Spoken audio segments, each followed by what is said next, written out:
empty, I can no longer cry.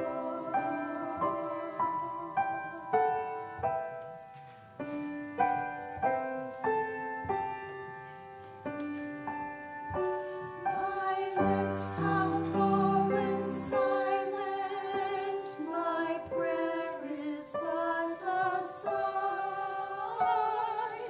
Spirit, come and rest your ear upon my heart.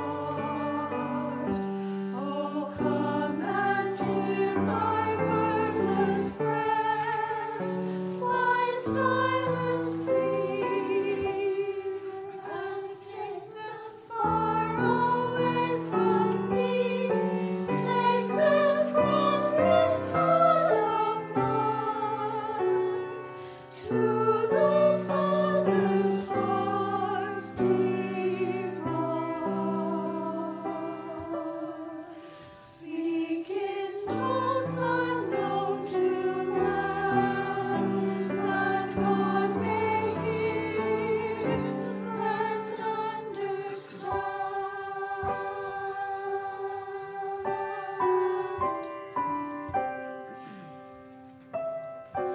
My voice is weak from